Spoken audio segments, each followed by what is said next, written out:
And we're live. And ladies and gentlemen, I have put Al in timeout. So Al and I did is in too. the corner. I did too.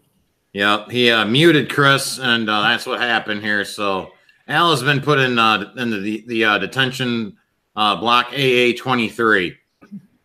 You go and get her. I'll hold him here. So yeah, if you want to rescue Al, now's your time to make a break for the trash compactor. And get in there, you big furry oaf. I don't care what you smell. Wonderful girl. Either I'm going to be killing her or I'm beginning to like her. Get in there. You started it. Is it okay if I drink my iced tea in timeout? Yes. Thank you. Yeah, we can bring Al back. Oh, thank God. I can't shut the hell up for that long. That's an impossibility. Al, you can't touch anything now. Don't touch anything. Like when the police came, I was like this. It's true story. True story. Hands behind your head, son. All right, we got Bubba in the chat, and you got the wrong house. And hopefully other folks start making their way in here. Yeah, we had a good chat going, and then I foobarred it. Oh, yeah. Yep. So, Chris, thank you for coming back. Yes. I apologize for my mega foobar. And quite all right, Al, I assure you. Another foobar that you had one time, for those of you who have made it in the chat already, and I was witness for this. Al, do you remember 17 walks? Yes. Yes. Tell everybody about 17 walks. Yes. Okay, so are we talking about the old 17 walks? When I was playing like probably. Yeah, my 60 Red Sox. Yes. Yeah, and I was going spastic playing the game, going, how can this happen? And I'm playing like pitching to contact, and my guy kept walking people. Yeah, that was disturbing, and that was a really fun replay, Chris. I'm glad you brought that up. Wreck. Yeah, you were losing it, and I was enjoying it so much. And like, okay, in out of the ballpark, and that's what I was using. You can pitch. Mm-hmm. You can pitch away, pitch around, which just means they're trying to hit the corners and stuff. You know, in, out. You can't pick that. That'd be cool if you could call like in, out and stuff like that. But, you know, pitch around doesn't mean you're walking. You're just trying to be fine with your pitches. The better your pitcher, the better job that pitcher can do of that. My Red Sox 60 team, god-awful pitching. And I made some trades, but I kept it where I didn't go nuts with trades. I mean, I got Billy Williams. Didn't really help. I mean, he was good. But I brought up a lot of young players. Long story short, my pitching staff sucked. And so I'm playing a game, and Chris from Strat, Delaware comes in. I'm pitching to contact. I'm like, just lob the ball over the plate. Just let them hit the ball. And it's like, walk 8, walk 5, walk 6, walk. And it wasn't busted. It was bad pitching. It wasn't like when I just did the 48 World Series replay. I'm like, what the hell's going on here? They actually fixed the patch. I tweeted them. Yeah, it was a lot. It was a lot of walk. That was funny. That was one of I very rarely get mad at the game, but I was actually getting pissed because, I mean, not pissed, but I'm like, my God, I'm like, lob it over. Let them hit it. Something besides a walk, a freaking home run, anything. Yeah, that was funny. Yeah, that was a great game. I'll always remember it. I always will. That 17 walk. Anytime you get on my chat, it's always free baseball. Oh, extra innings. I jinx you all the time. Yes, you do. Yes, you do. And the funniest, when the candlestick guy, Baker, yes, Frank home run candlestick Baker. I made a joke. I go, he made candlesticks in the off season because this is back when baseball players, because that's the early 1900s, right? I mean, they had to work, most of them, in the off season doing something. And I made a joke because it just rhymed. Mm-hmm. And Chris, a very knowledgeable person, right, starts going into, that's I don't even know what the term you use, that he's a blah, blah then. Chandler. Yeah, and you're going through the whole history of it. I'm like, oh, crap, he thinks I was serious. I didn't have the heart. Then finally, I'm like, I'm joking, Chris. And then you went with it. That's what's great about your channel. Yep. You just went with it. So much fun. Sometimes I'm watching, like when you're doing the live stuff, and I don't go in for a while. I wait. because I know if I come in at the end, I get the whammy where you sit there. And I wait sometimes if it's a close game. I'm like, oh, I got to go in now. I got to go in and say hi so he can say, oh, God. Because Chris. Anytime it's like tied 7th inning or later, I'm like, Al's in the chat, isn't he? He's just not saying anything. There was one time because Chris really good at what he does. I mean, he goes quick and it's entertaining and knowledgeable when he's doing the strat and other things. But with the strat, really, because he's played, that's why he's Chris. That's why he's Stratomatic Delaware, right? And so I wait because for some odd reason when I go in, it goes the extra innings. And he's trying. And again, if you're a streamer, I've come to realize my streams go long. I don't care anymore. I try to get them down to reasonable. But when I go fast, I don't even like it. And plus, I miss stuff. Anyway, so Chris, he can still talk. He has it down where, like, between certain innings, he goes to the chat and he talks to them and stuff like that. And it's really cool. And he goes quick. So I wait because I know he's going, God damn it, Al's in here, isn't he? And I go, hello, Chris. And it's like, you go to extra. He had that one. What the hell was that game? Like 18 innings? That was awesome. That was 20 innings. That was freaking great. 09 Pirates and 09 Tigers in the Dead Ball League. So we got Bubba Husky back in the chat. What's blazing? The Cubs, the Bears, Clinton Parks, the original Grognard. Matt, thank you very much. My fault. My fault. I messed up. They put me in timeout. They say every couple of minutes, I got to put my hands up to make sure I'm not touching anything. But according to the Geneva Convention, we let him have his iced tea. Yes, I thank you. By Geneva Convention, I have my iced tea. So, what I'm going to do now, it's Dawg and Chris's. I'm going to read every once in a while, I'll politely interrupt them. I'll join in when they want, because I can't shut the hell up. I can't. When I used to help on political campaigns, I used to sometimes think I was a candidate because I wouldn't shut the hell up. Anyway. Moni's back. Thank you. Matt says, no worries, Al. I have one supporter. Matt, thank you. So, again, do you want to hear my Christopher Walken? Yeah. Oh, yeah, definitely. You're going to give some cowbell? Can we pick? Can we pick? We need more cowbell. Yes! More cowbell. More cowbell, please. Can you do? I could have been a much better actor if I had different writers. Now, there's this Red Sox fan, Al guy. He's trying to run Google Hangouts. Not well. He doesn't get it. No.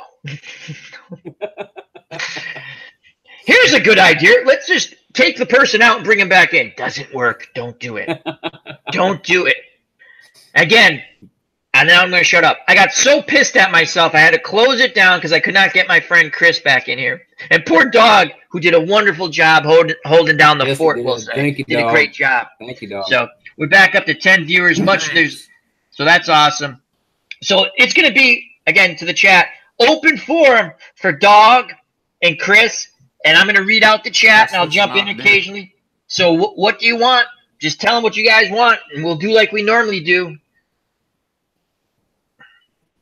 Throw out a subject. Sock it to me. Sock it to me? Richard Nixon, sock it to me? I am not a crook. What the hell was his dog's name? No clue. Oh, shit. Bubba Husky says, I love him in Things to Do in Denver When You're Dead, Christopher Walken. Did you ever see a Dawg or Chris? He did that Quentin Tarantino movie, True Romance? No, I didn't. Oh my God. Yeah, many times. Yeah, Christopher Walken. There's a bunch of guys who have cameos in it. I can't do because the stuff that's said, it's kind of. The Dennis Hopper scene. Oh my God, is that one of the best scenes in the movie? Yeah. Dennis Hopper, because Christopher Walken says, I'm Sicilian, blah, blah. He's trying to track down. He's like a capo in a mob family, and he's in charge of trying to track down who robbed the drug dealer who pays the money, right? So Dennis Hopper, they got him tied up, and they kind of smack him around, and Dennis Hopper's sitting there going, I like history, right? And he goes, oh, that's nice. You like history. And he goes, you're Sicilian, right? He goes, yeah, I'm Sicilian. And he goes, And he goes, the Moors invaded Sicily, right? He's like, Yeah, I know the Moors invaded Sicily. And he goes, your great-great-great-great-great-grandmother blanked them, but he used different terminology. And it's just that Christopher Walken goes, yeah, you're a funny guy. You're a funny guy. And they pop him in the head. But it's Dogs, I can't do justice to the scene. I don't want to really say what they say. Tell me, am I lying? Yeah. But yeah, you don't want to ruin it for Chris, because if you ever get a chance, you got to watch it. It's great. I haven't seen it yet. I have to watch it. It's got a lot of good actors. Yeah, if you love Christopher Walken, you got to see that. Yeah, at least see that. Check out that scene on YouTube. That scene, it's true romance. Great. Give me more material. Oh yeah, absolutely. Then yeah, you're a cantaloupe. Yeah, and the other one, what was it, King of New York? Oh, that's a great film too. Yeah, you get a lot of material from that one. Remember, he's got all those like those tampons in the briefcase. Yeah. Like, what are these for? He's like, for the bullet holes, MF. Yep. But when he ever did more cowbell on that Saturday Night Live skit, it's so. Yeah.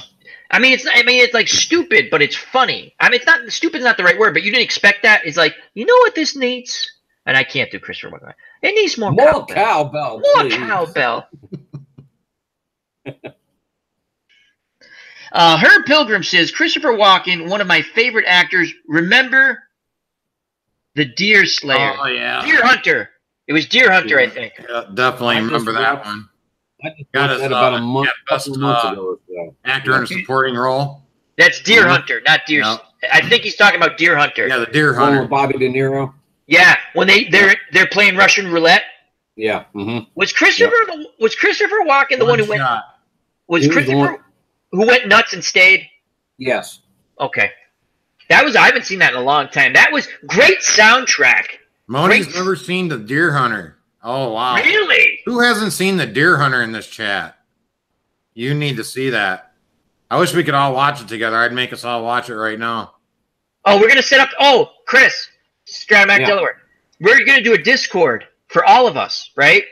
Yeah. So and the whole idea is to watch movies together. We can't do that put it on YouTube because we'll get whammy, but it'd be fun. We could watch movies together. That's gonna be one. That because Dawg Sidious says that can be done. Cool.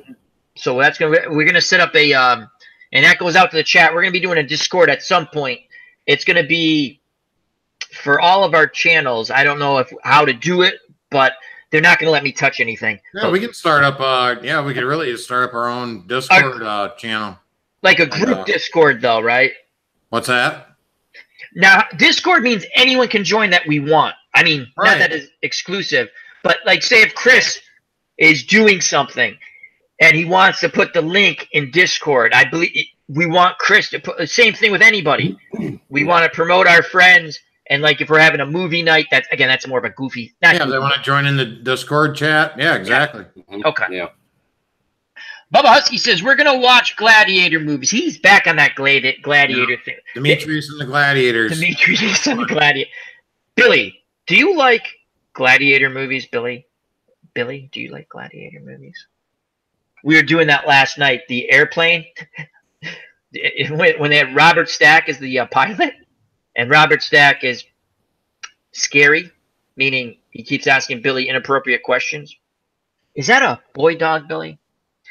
And as Dawg Sidious said, the stewardess is trying to get Billy out of the cockpit. The cockpit. We got to bring him back to his parents. You just fly the plane, okay, creeper? No. Herb Pilgrim says, watching movies together will be like Mystery Science Theater 3000. That was funny. Mystery Science 3000. They used to have the bad movies. Actually, they didn't even have letters for how bad the movies were. Yeah. Okay. Has anyone really? I'm not lying. I'm not making this movie up. I swear to God, they had a quote unquote a horror monster movie, and it was giant rabbits. It was it was so bad it was funny. I'm not. It's like Day of the Lupus or something. I remember that. Whatever the scientific terminology for a rabbit is, the Day of the Lupus or something like that. I can't remember. Oh yeah, I think you're right. It was you know what they did, Chris and Dawg in the chat? They literally, if you had a pet rabbit, they filmed it, right? And they filmed it running around. And then they just made it. They did the same thing with ants. With the what? They did the same thing with ants once. They just Yeah. filmed them up real close. Yeah, So it that was way just- they were giant ants. Yeah. It was the worst. It was so bad it was funny. Yeah, Night of the Lepus. Thank you. That's a real movie. I'm not Dawg, right? Real movie. And the reason I Red Sox- know that is because I just I watch Red Letter Media, and Yeah. they do like a best of the worst. They'll watch like really bad movies or whatever. And What was that? Like 2 weeks ago, they just did this. Oh, it's a horrible movie. It's comical. Horrible. The night of the nose hair. You know what sucks when you have nose hair, and like you're like, what is that? And you grab it, and you go, and you're like, oh shit, that hurts. Anyway, It doesn't hurt me anymore. well. Oh, sorry. I'm clicking Pack on- people in the house is Dawg still says Last Jedi is the worst. LOL. We don't change. We're like elephants. Oh, Attack of the Killer Tomatoes, Clinton. Yes, sir. Attack of the Of Killer the killer Tomatoes. tomatoes. Attack of the That's yeah, a great the one movie. guy in a I costume did sitting wanna- around the bonfire says, just anyone saw got any AU ketchup? Backfields here, AU. And I wanted to answer his question, if you don't mind, Al, from Tuesday night. Absolutely. I missed one of his questions. No, go ahead. Go ahead. And I wanted to answer it for him tonight. AU, yes, if Wonder Woman was in Solo, it would have been a much better movie. Thanks. Bravo. Yes. Bravo. Yeah. Once again, if you're just joining us from our original chat, this is Al, Dawg, and Chris from Strat, Delaware, part 2, because Al Hey there. barred the first one. We got Chris back because Al got pissed at himself and decided, I'm not doing this without my buddies. And I only had one buddy. I didn't have the second buddy. And then Al, he blocked me, and he wouldn't let me come back. And he said bad things about me, and all I could do was type in my tears. And you did. And then it made me type in my tears. What was that? But we got everyone back. The band is back together. There we So, go. Clinton Park says, how about another movie involving rabbits? Monty Python and the Holy Grail. That was awesome. Mhm. Monty Python and the Holy Grail. The guy goes, so what's killing everybody? Again, I'm paraphrasing. I don't remember the lines. He basically goes up. There's a bunch of dead, like, heads ripped off and stuff like that. And there's bones. And they go, okay, we're going to battle the beast. And here comes this little rabbit, right? Just popping out. And the guy goes, that's what you're, that? The guy's like, you don't understand. That thing's a monster. And the guy's like, he's laughing. He takes, the long sword out, starts walking. The rabbit rips his head right off. And the guy's like, run away, run away. That was great. It was so stupid, it was funny. And they had to throw the holy hand grenade. And then they explained the holy hand grenade. What if, you take it out and they go, how do you use the holy hand grenade? You hold it in your hand. You pull it. You want a shrubbery. Yeah, you burn it, the pin, and you throw it. You count 1th, 2th. Do not hold it for 3th. Throw at 2th.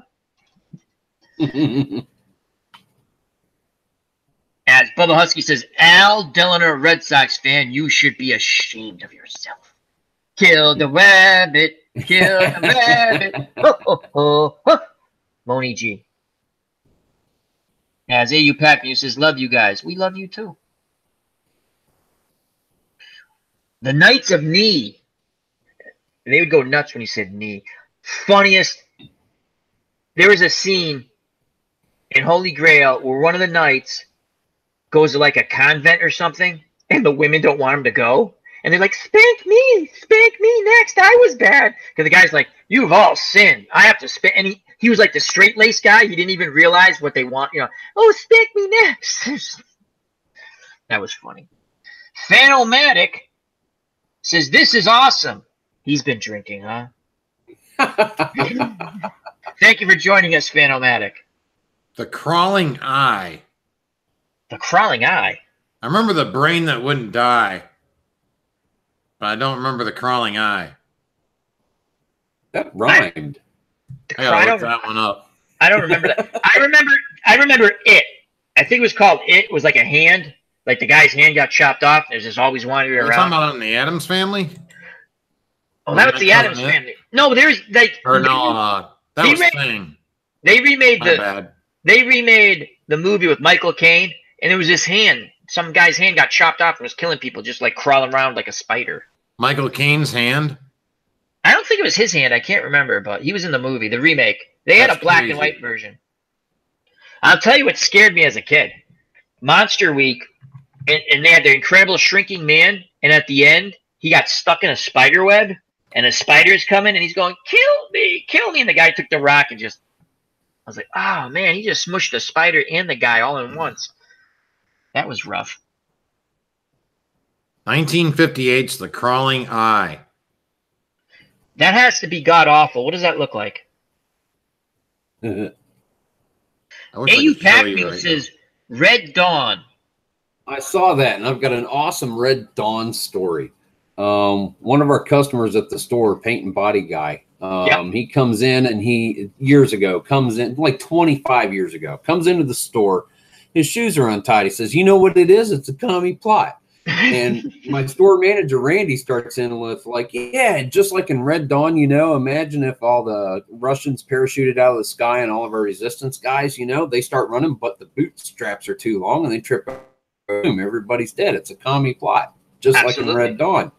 So he keeps coming back into the store, like, and we'd be shouting, Wolverines! And he's like, oh, dear Lord, you people in this stupid commie plot thing. So he comes back into the store 2 years later with a smart lawyer-type friend of his. And he says, okay, Randy, go ahead and tell this guy about Red Dawn. And he explains the commie plot to him, And Bordy's like, yeah, is that the stupidest thing you've ever heard? And his friend looks at him and says, oh, no, I totally dig it. And the body shop guy's like, oh. So every time he comes in the store, it's Wolverines. It's a commie plot. Matt in the chat says, the movie I'm talking about, The Hand. That's the one I'm talking about. It was a hand crawling around. Look it up. I'm not making that. So, Dawg Sidious. Hey, Dawg Sidious is in the chat. He's in two places at once. He's a doppelganger. Hi, Dawg.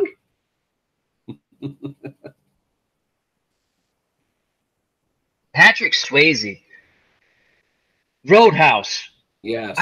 I liked that movie. I actually liked Roadhouse. That was a great movie. That was a fun movie. Yep. And Sam Elliott, right? I love anything Sam Elliott's in. Yeah. Anything. Man, I love Sam Elliott. Good actor. Almost as much as I like Harrison Ford. Blade Runner. Mm-hmm. Nobody puts Moni in a corner. As Clinton Parks has said, I'm a lumberjack and I'm okay. Work all night and sleep all day. Wear women's heels. Wear women's bra. Remember they go, what? What? What is he talking about? I'm a lumberjack and I'm okay. Terry Funk is in. He is in Roadhouse. It's like my dear papa. As Bubba Husky says, Terry Funk was in Roadhouse. Yes, he was. Mm-hmm. Moni G says she loves Sam Elliott too. Remember Terry Funk would brand everybody when he got done with them? The wrestling gig. Yep, he'd brand them. Mm-hmm. Do you remember one of my favorite matches? You didn't get it much in WWF, now WWE, but whatever. The cowbell match. Christopher Walken cowbell match, right? They could have the inaugural Christopher Walken cowbell. You'd have to hit the guy in the head, or like you had to drag him to each turnbuckle and do the cowbell, the cowbell. But they're always hitting each other. Dusty Rhodes would be bleeding all over the place. It was awesome. Dusty Rhodes. If you could find that match, Dusty Rhodes and superstar Billy Graham beating the bejesus out of each other with a cowbell, it was awesome. I love that. Have like Walken versus Jar Jar. Macho Man. Randy Macho Man. He was a baseball player. That with the voice Jar Jar going at it with Christopher Walken. That'd be funny. Christopher Walken as Jar Jar Binks. Yep. Can you do? Oh wow! I didn't know. We used to be going over here in a big bombad way. Can you do Christopher Walken discussing like what the hell Jar Jar like what is this guy or the long is why long is I mean he's not like a floppy rabbit or nothing, and he doesn't look like anything I've ever seen before. Not that wasn't in the toilet. Bubba Husky in the chat says, cowbell on a rope, chain on a leather strap, drag him to each turnbuckle. Yes, it is. Mm-hmm. Yep. Clinton Parks. Ken Patera is one of her. Oh, his wife, Honey Bunny knows Ken Patera. Herb Pilgrim. Does she know about Buddy Rogers, Bobo Brazil, and Bruno Sammartino? Bobo Brazil. Those are names from the past, boy. Oh, yeah. I used to love wrestling when I was a kid in the day. Oh, remember Salvatore Bellomo and Israel Putnam? Yep. Salvatore Bellomo had the mule kick. Yes, he did. And Ivan Putski, Polish Power. Polish Power Putski. Yep. Do you remember how when he was like chubby at first, and then he left and he came back and he was all ripped? He stopped eating all that sausage. Yeah. he had a great shtick though, Polish Power. Yeah, he did. Well, I mean, he was going right on the tail end of like the Steelers with like Guerrillas, and Franco's Italian Army and everything. I mean, he just jumped in there with that kind of I'm going to make my following. Yeah. Do you remember? Okay. Do you remember the human sacrifices? It was Stevie King and John, and what the hell was it? Stevie King. He never won a match. Headlock. It was Stevie King and Johnny's special. No, that's SD special. Johnny Rods. I'm sitting there. I don't think I ever saw them win a match. It was hilarious. Herb Pilgrim. Bobo Brazil had the coconut butt. Yep. I mean, that's a little before my time, but I remember that. The Cubs, the Bears. Herb, I saw all of those in person along with Dick the Bruiser and Vern Gagne. Wow, that goes back. Wow, Vern Gagne. Holy crap. His son wrestled too. Wow. His son was like an AWA. The funny thing about wrestling, they have actually the history of wrestling to me is very interesting. But they had their territories, right? So I never knew about these other wrestlers because we were in the WWF at the time territory, right? So my dad, barber, had a barbershop. And he had all these wrestling magazines, and I'd look at them. I'm like, who are these guys? I'm a kid. I'm like, I see Ric Flair. I don't know who Ric Flair is. I never seen him wrestle, right? But I would read the magazines, like, oh, this guy and that guy, and they talk about like this champion might face this champion. They never would do it though. I mean, they kind of did it, but they never really did. And when Ric Flair, I forgot what. We got like some channel 20 was a independent channel, and you get to see this Texas wrestling. I'm like, holy crap, that's Ric Flair. Like you got to see a bunch of people you never saw. Yep. Ric Flair was always entertaining. He did that thing where you get hit, and he'd flip over the rope, and he'd walk on the outside of the rope, and you get clothesline, you go flying. It was great. Mm-hmm. I used to love Magnum TA and Nikita Koloff going after each other. Oh. Man, marathon matches. Yep. Oh man. Do you remember? I remember the first time I saw Jimmy Superfly Snuka go off the turnbuckle. I was like, "Holy crap! I've never seen that." Anybody splash the dude, and then when they ever had a steel cage match from Madison Square Garden, I think, and they showed the clip on one of the wrestling, like the WWF. It might have been a replay, and he went off. Don Morocco. Yes, and he went off the top. Yep. He went off the top of the steel cage and he splashed. I was like, "Holy shit, that is cool." That's why I love lost the match because he threw Morocco out of the cage. Yeah, when I was a kid, I'd be like, you'd watch wrestling, right? And you'd go outside after, and you talk to your exactly. You talk. I gotta try this. That was the other thing. Yeah. Hey, can I hit you in the head with the trash can lid? Right? Because me and my friend Dave would wrestle the other two kids from across the street, right? And we'd be like, they go, we want to be the good guys. And we're like, so what do you mean by that? They go, we win the match. We win the match at the end of the title. I'm like, so we're the bad guys, right? Yeah. So bad guys cheat, right? Yeah. And they're like, but we win the match at the end. Okay, so you win the titles, but we get to cheat, right? And like, yeah. I go get the trash can lid. I mean, you didn't really hit them, you know what I mean? But you're better. That's awesome, dude. That is awesome. We had so much fun. We had so much fun. But we used to go out and talk like it was. I mean, I forgot what age. I think you get around 11 or 12, maybe even a little. You realize it's. I think this is fake. That was like an epiphany. Hey, is this fake? Do you think they're really not hitting each other? I thought they just missed by accident, but I think it's fake. And we'd go out, we talk, and I'd go outside and I'd be like, I don't understand why the good guys don't have a manager who interferes. And my friends would be like, yeah, they should have a guy who interferes. And like, why don't they hit other people with sticks? They should hit someone with a chair, the good guys. They never win. Remember when that guy asked Dr. David Schultz if it was fake? And he smacked him in the ear. Yeah, I forgot his name, like John Stossel. Yeah, that's who it was. Yep. Did you ever see that, Chris? No. It was on 2020, I think, or 60, one of those types of shows. And they were talking about, this is when wrestling was still trying to say it was real, right? Yeah. And John Stossel comes out, and like Dawg said, he asked the guy, he picked the worst guy to ask. Because, you know, the guy was really an a-hole, right? And he goes, so is wrestling fake? And he just goes, is this fake? And boom! He broke his eardrum. The guy, Stossel sued him, too. Man. He hit, I mean, he hauled off and hit him. Moni talking about now, if we're talking about Bugs Bunny and the Crusher. The Crusher in this corner. From parts unknown. The Crusher. Just passing by. That was, hey, boy.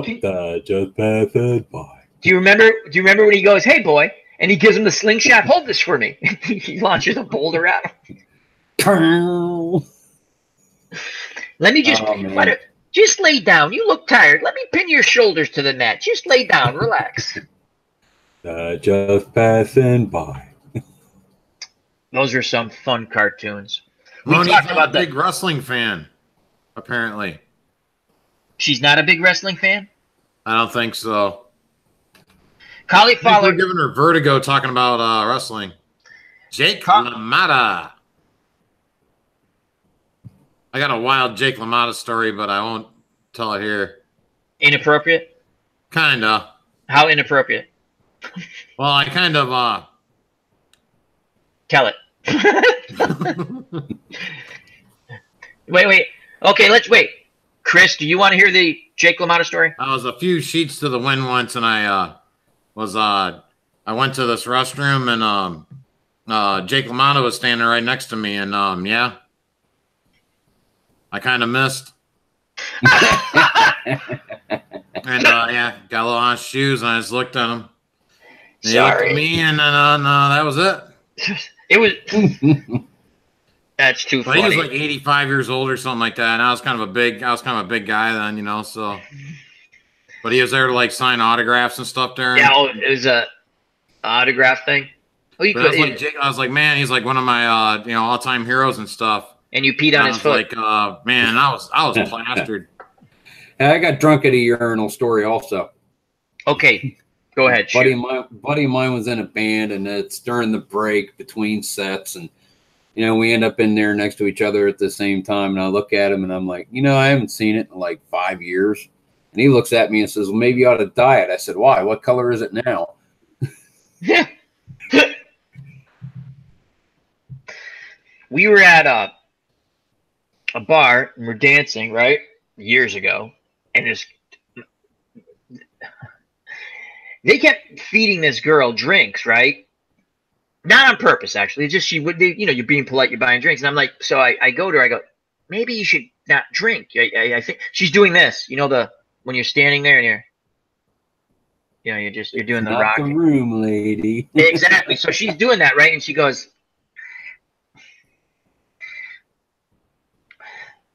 I like you and you, pointing to my friends, right? And she points at me and she goes, you're a jerk. I'm like, okay, but I'm not a drunk jerk, right? So now my friends we're hitting on her friends, right? And I just didn't care. I didn't want to be around them, right? So I'm talking to my friends and other friends and stuff like that. I knew the bouncer. He was my judo instructor in the day. And so now my other friend has her on the dance floor, and they're dancing, right? And all of a sudden you see the dance floor just move, right? She's like, She pukes on the, and he's like, oh my God. And he spun her, right? And there's this guy who's like Dynamite Disco Night or something. There's a guy like wearing a disco shirt. She puked all over him. It was so funny. And the guy was like, long story short, her friends leave, right? And now my friend's like, hey, we got to take her home. I go, what do you mean we got to take her home? We don't even know this, this girl, right? He goes, no, yeah. I go, let's just call her a cab. I don't want to take her home. What if she says, like, something bad about us, right? Like we did something. He goes, no, I promise we take her home. I go, really? We're three perfect strangers, and this lady wants us to take her home. She's like, yeah. So I'm like, we're going to call you a cab. And she goes, you're still a jerk. I'm like, that's nice, but we want to take you home. We want to call a cab for you. Where do you live? She called me an F-bomb, right? So she goes, you forgot, right? I'm like, okay, whatever. You're on your own. I'm calling a cab. I'm not telling nobody. So fine, we'll take you home. We get her in the car, and she's like, I'm like, John, she's in the car now, John. Dennis is driving. I'm sitting in the front seat. He's back there with her. I'm like, where's her home? Let's just get this person out of the effing car. This is a bad idea, right? She won't tell. She goes, I'm not going to tell you. So, John, I want a kiss from you have to remember she barfed, right? She goes, I want John to kiss me. I go, yes, John. Why don't you kiss her, John? Right? And he's like, I'm not kissing her. I'm like, kiss her, John. We need to bring her home. So he kind of like kisses her on the cheek. She goes, oh. And she shows him. So now we bring her home. Now I'm going to teach John a very valuable lesson here. We drop her off and we go home. The next day, I'm having a cup of coffee. I got up, dropped my mom off at work, came home, made breakfast. I'm having a cup of coffee. They found a dead body, right? It's not her. But they found a dead body by the river. By the river, right? So now I'm like, oh, God wants me to teach John a lesson here. So I called up John. I go, John. I knew he wouldn't be up, so I left a message. I said, John, you got to watch the news. They found a dead body by the river. It's that effing girl. Oh, my God. And I hung up the phone. So now I called Dennis. I said, Dennis, I called John, and I told him the dead body. I go, because the first thing, Dennis goes, hey, did you see they found a dead body where we were? I'm like, by that girl's house? I'm like, yeah, I did. I go, I called John, told him it was her. He goes, no way. I go, yeah, I did. I go, when he calls, he's going to call you first. You tell him it's her, right? He goes, oh, yeah, I'm going to tell him. And he was shitting himself. I go, we were the last people, right? People are going to say, oh, it was funny. He goes, you're a effing jerk, man. I go, valuable lesson. Don't bring people home you don't know. But at least two people that night thought you were a jerk. Yeah, it's true. It's true. I don't know, I don't know how, the head bob thing. As you're like. As Moni G says, DNA. Yeah. So, but the other funny and weird thing that happened at that bar, two bouncers didn't show up. Again, this is years ago.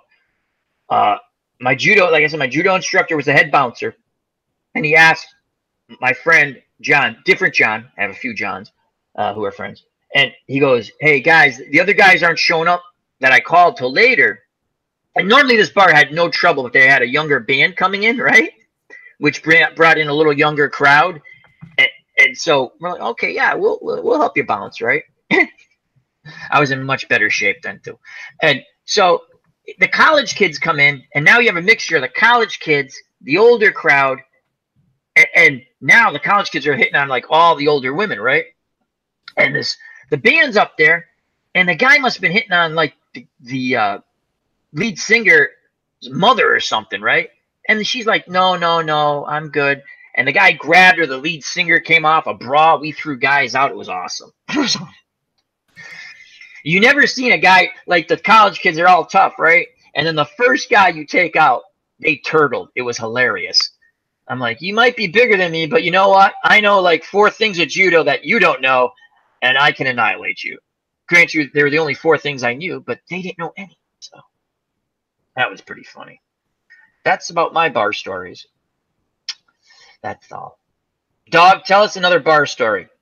Another bar story? Yeah. You know you have. Oh boy, I have so many. That's not going to incriminate you.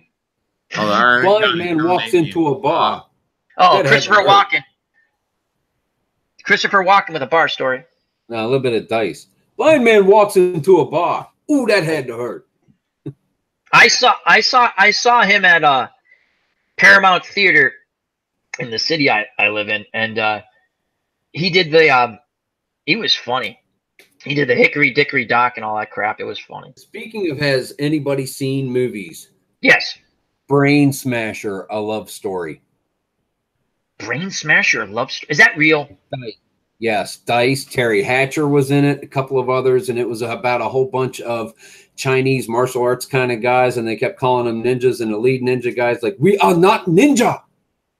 Brain Smasher, A Love Story, and Dice was a bouncer, and he had to save like the ultimate woman who was going to like save the world or something like that. And was this when he was like hot as a comedian? They're throwing him in movies. I'm going to put it probably about 95. Brain Smasher, A Love Story. Never saw it. Was it like definitely worth wasting your time once on? All right, Brain Smasher's A Love Story. Yes. That is the recommendation. We need to get Ken Castro to watch that and give us a review. That'd be funny. Ken Castro hates movies. As Clinton Park says, he's recovering from alcohol. I quit in 1976. Congrats, Clinton. Way to go, Clinton. Way to that, man. It's tough overcoming something like that. It really is. Yes, it is. And we're not making light of that. We're just telling funny stories. That's all. So the what was I saying? Oh, you guys see this is a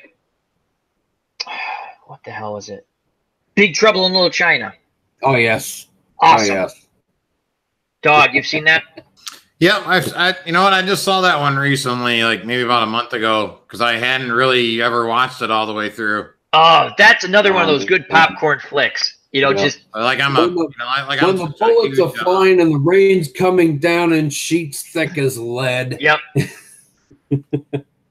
Old Jack Colton likes to say, "Go ahead, give me your best shot. I can take it." Jack Colton. Yep. Kurt Russell. Yeah, I'm like such a huge fan of like Escape from New York and The Thing. You know, I watch those like so many more times than. Okay, so the Cubs the Bears in the chat has brought up one of the funniest Seinfeld quotes. And are you guys Seinfeld fans? No, I've only seen the Soup Nazi episode. Same here, Soup Nazi. That's the only one I really know. So Terry Hatcher, Jerry Seinfeld on the show was going out with. I'll just give you the summary. Like this. Was going out with Terry Hatcher on the show, and he wanted to know if her puppies were real. And so her line was after she broke up with him when he tried to find out. Terry Hatcher, they're real and they're magnificent. So that was kind of funny. I recommend the Soup Nazi was. Did you like the Soup Nazi? Because that was funny. No soup for you. Yeah. Yeah, not Seinfeld. Humor, I just wasn't into it. Yeah, just not a fan. Okay, I'm going to throw this out to the chat real quick. We're not going to talk Seinfeld, but favorite Seinfeld episode. Mine is the contest. They'll know what that's about. As Herb Pilgrim says, Dice Clay can't stand him. Moni G, I can't either. I always seen that one about shrinkage. That was a funny one too. Shrinkage. You can only imagine what that's about. As Moni G says, hey, that's my line, Al. Bubba Husky says, you know what old Jack Barton says at a time like this. Jack Burton. Yep. What's one of your favorite TV shows? I know Game of Thrones for Dog, but what about you, Chris? Do you anything old, new? We don't have cable. Old. One of my favorite ones of all time, and it only went 3 seasons before it went stupid, and 2 seasons after that. Moonlighting. Oh, Moonlighting. Bruce Willis, Sybil Shepherd. Yeah, I loved Moonlighting. They were detectives. Yeah. That was a good show. I loved Moonlighting. That was fantastic, especially near the end of the first season. And, you know, me being 16, 17 when this comes out, and all of a sudden they're chasing the guy with mops, and you hear Star Wars music start to play. And I'm like, yes! Now, was Booger from the, I'm trying to remember back, Booger from Curtis Armstrong. Revenge of the Nerds. He was in that, right? Yep. Okay, yeah. And also on Better Off Dead. With, Better Off Dead. Great movie. $2. The Better Off Dead with the like you just said, the two, I want my $2. And the two, was it Japanese kids or Chinese kids who learned English while watching Wide World of Sports, and they kept doing Howard Cosell? What's worse? Yeah, what's worse, speaking no English or speaking only Howard Cosell? Howard Cosell. Lane Myers. A study in sheepishness. Oh yeah, he was the bad kid in Karate Kid Part 2. Who was? Yes. Who was the bad in Karate Kid? One of the Japanese kids. He was the young one that was Sato's. Yeah, the guy was like, he was the same. He was the same kid from Better Off Dead. Yeah, he was Sato's nephew in Karate Kid 2. Maybe baby want to come take it back. Now, Chris, did you see Karate Kid? Oh, originally, yeah. Okay, yeah. I have, and you can watch this on an apparatus. Cobra Kai. I think you'll like it. Did you like Karate Kid? I don't know if I do it or not. I haven't gotten around to it. I probably will at some point, but I haven't. Dawg, was it not good, Cobra Kai? Oh, that's fantastic. Freaking awesome. I binged watched it. And I was not expecting it to be fantastic. I was like, it's YouTube, you know, I mean, it's, you know, and who knows what they're going to do with it, right? And then I was like, yeah, if you don't like all the, like, I guess, political correctness kind of thing, you know, it's kind of just shoved it, you know, into a lot of entertainment things. Yeah, Cobra Kai is kind of for you. It's kind of the anti-political correct show, so. Thank God. It was good. You guys still hear me? Yes. I'm not touching anything. My hands. No. My camera, if it goes for 3 or 4 hours, it freezes. Okay. It's frozen, and I'm not moving or anything. So I'm still going to be here and talk, and you're just not going to see me or anything. My hands are on my head. Not touching anything. No, I'm still here. I'm still here. You just can't see me moving. I got a stupid look on my face, and it's going to stay there. You never have a stupid. Oh, yeah, you do. God, that is a stupid. My gallery in the Twilight Zone. Yep. I used to love the Twilight Zone. Oh, ID Gesture. Hello. And he says, Baba Black Sheep. That was with Knock That Battery Off My Shoulder. Conrad, right? Robert Conrad? ID, was that Robert Conrad, Baba Black Sheep? That was a World War II fighter planes. Or was it Korea? No, it was World War II. They were they were in the Pacific though. Yeah, now I remember how it worked. We're 3 little sheep who have lost our way. Ba ba ba. Black sheep. Yeah. Oh, Matt says the greatest American hero. Believe it or not. Remember that song? Yep. Believe it or not. Yep. That's a good one, Matt. I like both those TV. Cheers, Herb.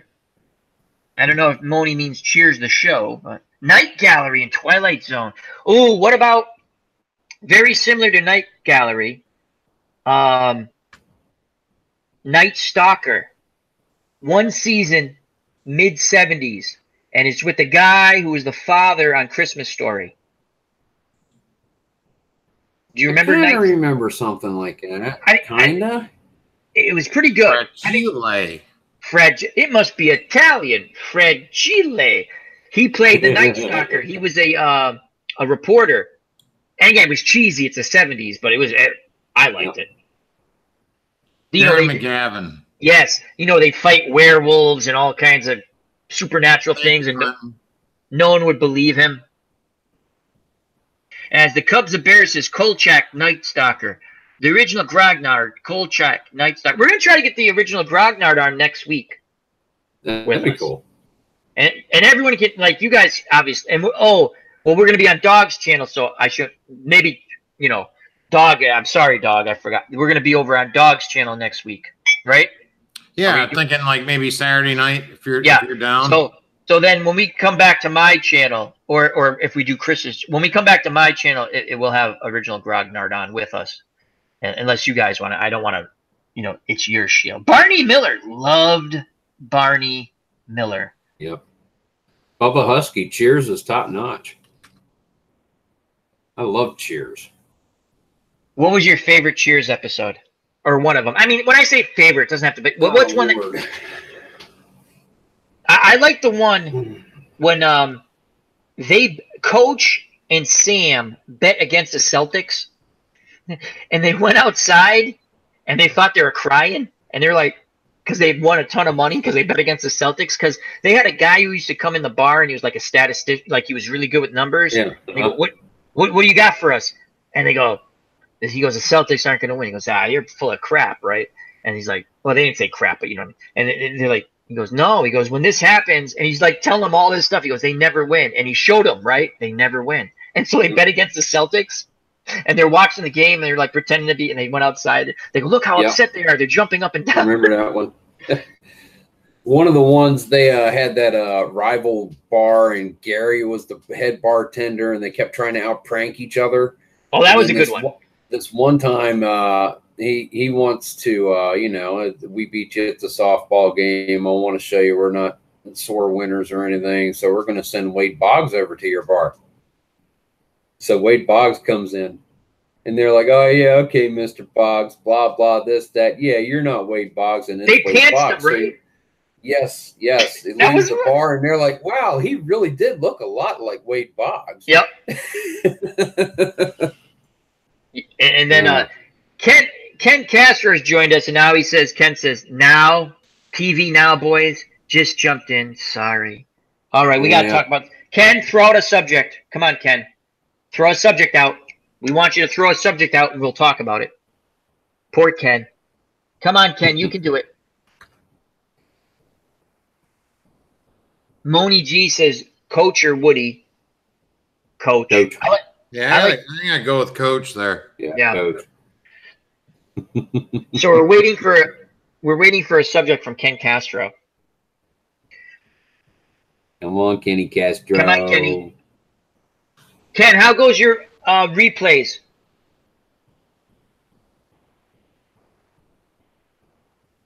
The Cubs a Bear picks Coach. Oh, best car you've ever owned. Best car I've ever owned. My 83 Coupe de Ville black Cadillac. I love that car. I bought a leather jacket that went down to my ankles just for that car because it matched. I still own it. I still own the jacket. I don't wear it because it doesn't matter. I don't have the car anymore. Oh, yeah. 1970 Buick Apollo, same body as a Nova because I could never afford a Nova. Cool. Love that thing, man. Just it would rip, it would roll. I love that car. The freaking wire almost choked my leg. I was like, what the hell's on my leg? The wire. Cult classic movies. So, Ken, what's your best car you ever owned? Jake Cruz in the chat says 85 Lincoln Town Car. As ID gesture brings us to a crashing halt. We love ID. He says, either they both suck. As he's talking about Coach or Woody. Ken Castro says, drove a coupe through Springfield, Al.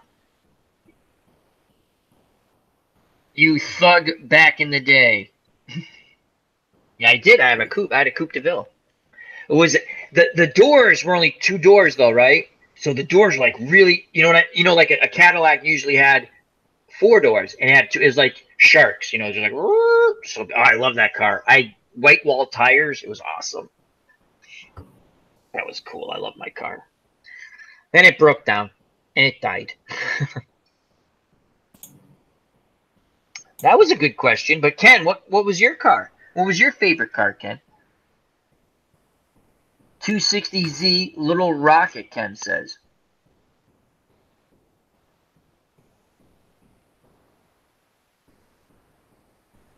Did we mute everybody again? Or are you guys just not talking? I can hear. Okay. What was the other one? Cult classic movies? Classic movies. Okay. And Cars is out there too for Ken. My second favorite car, a Taurus. I mean, I buy Tauruses now, so they're not exciting. That's what happens when you get older. You buy non-exciting cars. Anyhow. Cult classic movies. Would Raiders of the Lost Ark count as a cult classic movie? I think that would count as a blockbuster. Okay. All right. So would cult classic Phantomatic, you mean like Rocky Horror Picture type of movie? Well, like really, like when you think about it, like something like like that. That would. Okay, so I got one. It's not that. Last Man on Earth with Vincent Price. It's the Omega Man story. Last Man on Earth with Vincent Price. They made Omega Man with Charlton Heston, and Will Smith did I Am Legend, that story. But yeah. That's a cult classic for me. I like that. I will watch that movie. It's actually Vincent Price was a big dude. I didn't realize how big he was, like tall. You know what I mean? He was a big guy, and he just doesn't move. You know what I mean? Even he was young, but he's still very. Like, it was action, I just remember Vincent Price from, like, The Pit and the Pendulum and all that stuff. But that was in the early 60s, and it's Last Man on Earth, and it's the I Am Legend story. I like it. I think that's a cult classic, I think. To me, it's on the same level as Rocky Horror Picture. And that's what was, and are we saying that's what a cult classic is, right? Rocky Horror Picture thing? Okay. So I'm going to say that one. That's the one I think of. Do Godzilla movies count? Older ones, maybe. Because I like all the Godzilla movies. Guys in suits wrestling. Oh, Phantomatic got a good one. Did you read that? Warriors, come out and play, yay! Did you ever see Warriors? Warriors. You never saw Warriors? No. Street gangs from New York and stuff. I think it was New York. And the guy had the midget. Beer bottles, the little tiny ones, and he put them on his fingers, and he's going, dip, you dip, we dip.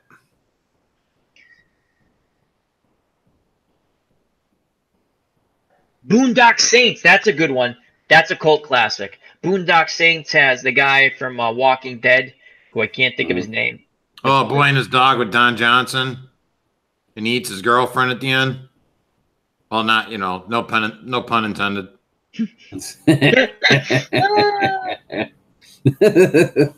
That's funny. And look, he has that dry smile when he does it, Doug. No pun intended. Now look at the title of that film, though. It's called A Boy and His Dog, right? Yeah. I mean, like when you just look at the title, what do you think? It's a boy and his dog. Yeah, but like, what does that market to? Kids. Exactly, right?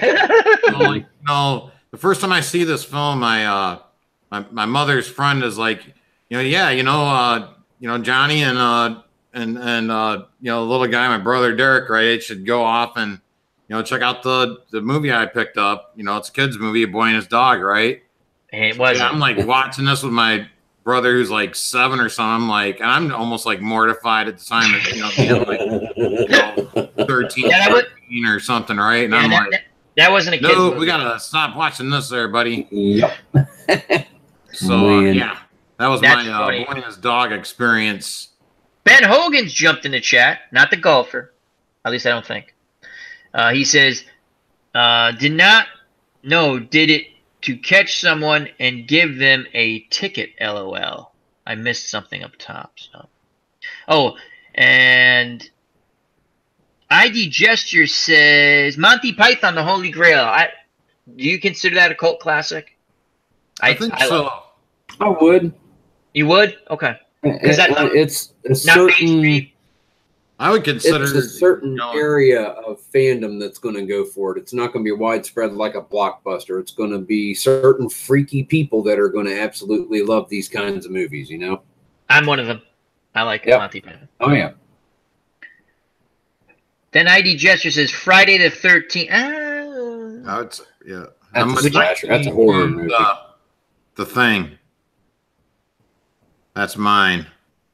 As Herb Pilgrim says, definitely not a kiddie movie, and he has 1, 2, 3 explanation points. Definitely not a kids movie. No, we didn't. I'm on the wrong screen. Ben Hogan, Office Space, definitely cult classic. Yes. Awesome. Yes. If you have not seen Office Yes. Space, you have to see it. If you have ever worked, yes, I used to be over sitting by the window, right. and I could look out and I could see the squirrels, and they were married. But They were married. that Clarita, she was able to listen to her music while she was collating. So I figured that I could listen to my radio from 9 to 9:30 at a reasonable volume. Milton, don't be a piggy, Milton. Save the cake, Milton. Oh, man. Do you remember when he goes? That movie's so true, though. Oh, absolutely. People corporate accounts payable. Mina speaking. Just oh a my moment. God. Corporate accounts payable. Mina speaking. Just a moment. Monday. You want to see? You want to see my old face? Oh. No, man. No, nobody says that. I think you get your ass kicked for saying that, man. Yeah. The neighbor. That's a great job, Ben Hogan. Thank you, Ben. That is love that movie. Office Space has so much fun stuff. The Bobs, remember when he goes, they call what's his face Lumberg in the meeting thing in the conference room, and they're saying, yeah, this guy's gone, but this kid here, you haven't he's management material, and they're like, no, I think you got him wrong, right? And the guy goes, he goes, let me take care of this. And they go, we feel that you're not challenging. And they go, what do you do here? And he shuts the hell up. And the guy, he makes it, man, it's just freaking awesome. Yeah, this guy Sam, not gonna be here. Work here anymore. Oh man, that was a great movie. And The Courtship of Eddie's Father. What's that about? I thought that was a TV show. Wasn't that a TV show? The Courtship of Eddie's Father. Bruce, the guy who played the Incredible Hulk before he became the Incredible Hulk. Bill Bixby? Yeah, I think that was a TV show. Was that a movie? Tell you about my best friend. Ben Hogan, how many pieces of flair do you have? Oh my God, was that guy? You know the guy who played the manager of the restaurant? He's the guy who wrote the movie, and he couldn't find. I'm pretty sure it was him. He couldn't find like someone who would fit that scene, so he decided he'd do it himself because no one could do it the way like he had it in his mind. Well, he did it well. Oh yeah, remember he goes, if you just want to wear 4 pieces of flair, that's you, but we'd like you to express yourself more. He goes, I just want to wear 4 pieces of flair. Do you want me to wear 6 pieces of flair? Do you want to wear 6 pieces of flair? Look at him over there. That kid, he's all flared up and stuff. Yeah. Oh, I hated him. Looks like someone's got a case of the Mondays. Oh, then the classic line. She blanked Lumberg. She what? Yeah, she blanked Lumberg. Well, hell, Lumberg blanked her. Yeah. And that's all he could see. Remember, he woke up and just.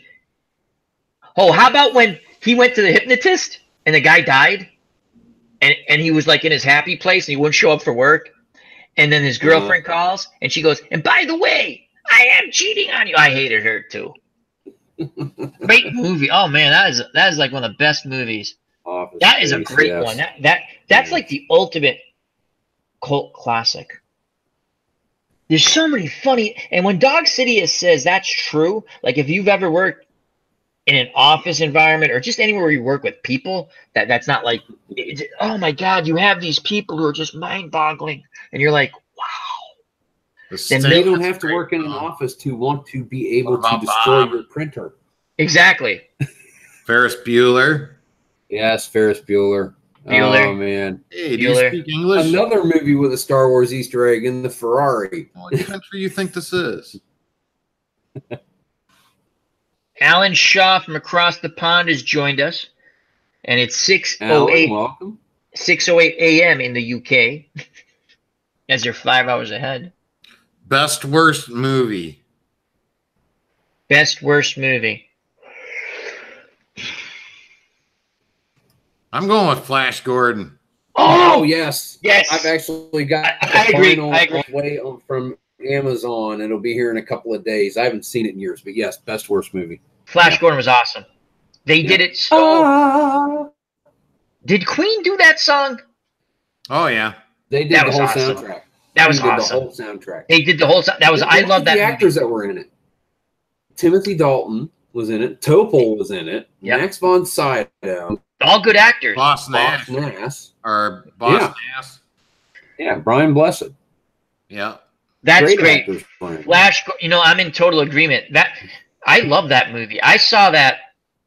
They used to have 50-cent summers when I was a kid for like matinees, and we had two small movie theaters. Like one was about 7 blocks away, and the other one was a farther walk. And every once in a while, they'd get the same movie sort of staggered, where the other one's going to leave in a little bit. And I remember going. I think we saw that twice at the Bing Theater and once at the Cinema X. And I loved them. I was like, this is great. This is like the best movie ever when I was a kid. And my friends are like, I like to play with things a while before annihilation. I like the bird guy, the commander of the bird guys. Remember how bad those wings were? Blessed. Remember how bad? Boss Nass from Phantom Menace? Boss Nass, the Gungan. That was him? Yep.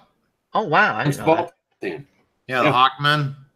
I love the cheesy wings were the best. They did it like And they did it like an old-fashioned such a good movie. actor. Brian Blessed being such a fantastic actor, he's remembered in the United States of America for Boss Nass. Moni G says, "Oh, Her Pilgrims is Tommy." That was a weird movie. Oh, I love that album. The great album. It was kind of a weird movie. Yeah, Music Jack was- Nicholson's in that. Yeah, that was just There's all kinds of people in there. I think Tina Turner's in Yeah, it too. Tina Turner's the gypsy, the acid queen. Oh my God, Moni G says, "Geez, I don't know if I've actually seen Flash Gordon." I think Phil Collins plays like the Uncle Ernie or something, I want to say. Once we get this scored up, I'm gonna have to get Flash Gordon, and we're gonna have to watch Flash Gordon. We're gonna have to watch Flash Gordon. Yeah, Jack Nicholson plays the doctor. Flash. And Aunt Margaret, I believe, is his mom. Yes. And Margaret, smoking hot. Yes. I used to watch. Oh no. Who is policewoman? Angie Dickerson. Yeah. I used to watch that show. Yeah. Why do I got to be Mr. Pink? Do you consider that a cult? I guess that is. That's an awesome Reservoir Dogs. I don't want to be Mr. Pink. I want to be Mr. Blue. We already have a Mr. Blue. I want to switch. We don't switch names. That was one of they have some great scenes in Reservoir Dogs. One, the scene in the diner about the tipping, and then before that, like you said, they're talking about the names. I don't want to be Mr. Pink. Why am I Mr. Pink? I want to be Mr. And you can't. We're doing another job. Chris, have you ever seen Reservoir Dogs? No. It's like it's a Quentin Tarantino movie. It's a heist movie, and they have some really good dialogue. And they have this right in the beginning of the movie. They're Steve Buscemi's telling them why he doesn't tip, and the boss is like watching them, and he's listening. And he goes after Steve Buscemi goes through his whole thing, and everyone's debating him why you should tip because it helps the people. They're at a diner eating, right? And Steve Buscemi goes, "Yeah, you know what this is? The world's smallest violin." He goes, "I worked at a place that served food. No one tipped me." You mean like a McDonald's or something, right? And they're going to go rob like this jewelry store. They're all in black suits and stuff. And then the boss goes, "That's nice. Now leave the effing tip." It's great stuff. You got to see it. And then Michael Madsen. Anytime I hear "Stuck in the Middle with You," Dawg, do you know where I'm going to go with this? All right. He has a guy in a chair, right? The heist goes wrong, and they have a cop they took with them, right? And so they're like, "Don't do anything to the cop to him because we want to figure out who ratted on us." And so everyone leaves, and they leave the psychopath Michael Madsen with the cop, and he's tied up and stuff. And he goes, and he's listening. They're listening to Kay Bailey Hutchison, "Sounds of the '70s" by Stephen Wright was the DJ, and he's talking really low. This is Kay Bailey Hutchison, and you're listening to "Sounds of the '70s." And so they play, and Michael Madsen starts smacking around the cop, right? And he goes, "Your boss said not to leave me alone until he comes back." He goes, "Well, that's nice. I don't have a boss. I do what I want." And so now they play "Stuck in the Middle with You." And he goes, "Oh, I love this song." He starts dancing. He's singing along. He pulls a razor blade out, and he just, oh, God. And he's dancing as he does it. He goes, "Clowns to the left of me, jokers to the right." And you're like, oh! Like, oh, my God. That's so wrong. It's so bad. I mean, it's so awful. I shouldn't laugh, but I do. You just didn't expect that. I was like, whoa, this guy's nuts. As Moni G says, love that song. That's a great song. The video is weird. Not the movie part, but if you ever go on YouTube, you type in "Stuck in the Middle with You," great song by Steelers Wheel. Steelers Wheel. Yeah. It's just a weird, great song, though. Clowns to the left of me, jokers to life. Here I am, stuck in the middle with you. All kidding aside, you cats are so knowledgeable about flicks, remembering lines and such. Thank you, Ken Castro. Ken, you didn't give us your Retro Sports Replay update. Alan Shaw says Wheel. So yeah, Steelers Wheel. As Moni G says, very strange video. It is. It was like early videos, and they just did this bizarre guy's eating spaghetti. It's falling down his face, and it was weird. It was just a weird video. So movies for the chat to see: The Deer Hunter and Flash Gordon and Reservoir Dogs. Yep. Oh yeah, Reservoir Dogs. I don't know how many people are gonna like Reservoir Dogs. I mean, I love it. And Office Space. We should. What should we lead with though? Office Space. So we don't frighten everyone away from Reservoir Dogs. Look, this is a fun movie. Office Space. And then next week, yeah. A Boy and His Dog. Yeah. No. Let's start out with that one. No. It's a good movie. It's for kids. Yeah. Boy and His Dog. Watership Down, right? It's a cartoon about rabbits. It's about rabbits. It's about rabbits. It's about rabbits. And that was big ones. No. Yeah. I'll never forget. We go there, and we didn't know what the hell watership. And we enjoyed the cartoon again, Violent Rabbits. Bunnies. Yeah, we sit down. We're thinking it's supposed to be like some sort of like Peter Rabbit cartoon. All of a sudden, did that rabbit just rip the other rabbit's neck off? It's Game of Thrones for rabbits. I'm like, holy shit! I love this cartoon. My Fair Lady, anyone? I'll sing. Is that Barbara Streisand? No, Audrey Hepburn. Oh, I can watch that. Yeah. Rex Harrison. The rain in Spain stays mainly in the plain. They're trying to teach you to be a lady. Of you to let me come.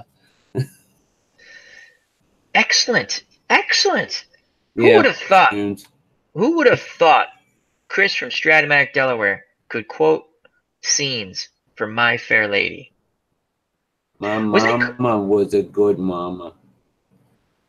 Was that called something else though? My Fair Lady? Was it?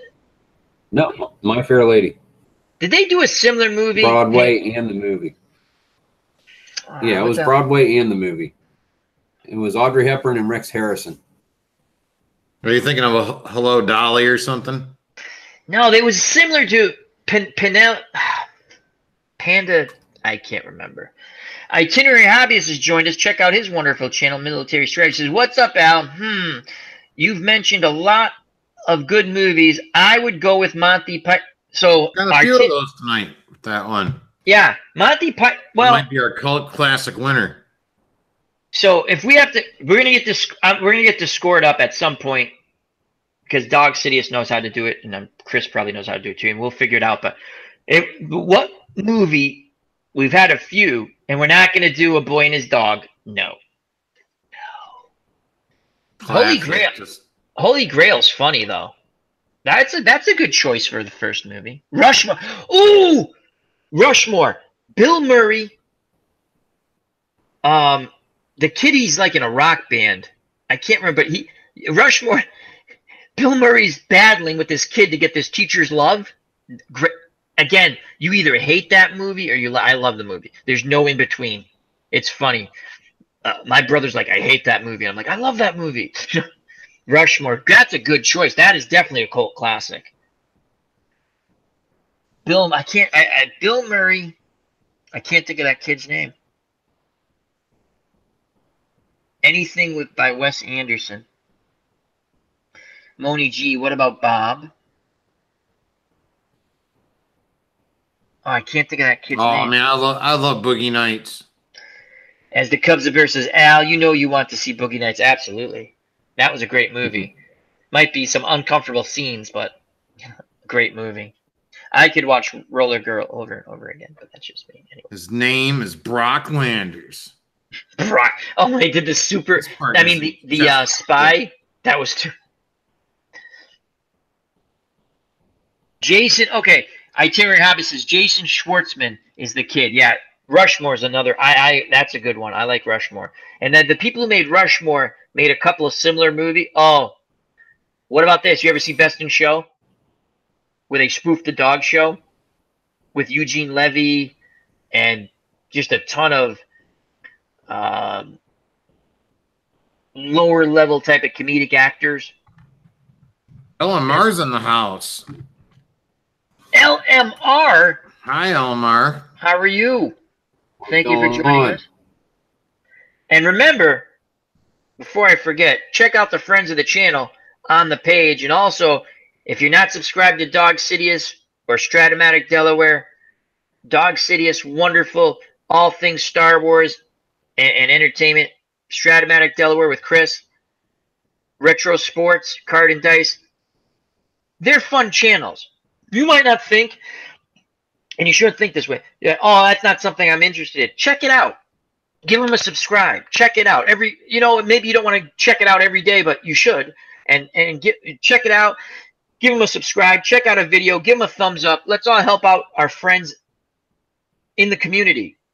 Too many times do we all go to these big channels, and I subscribe to a couple of big channels that I enjoy, when we should be helping each other out and helping us as a community grow.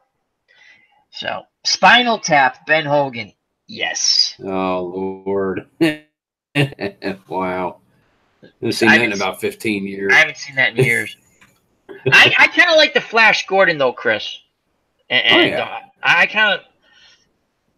Well, we've had some good ones tonight, Dave mentioned. Bring me back a bit.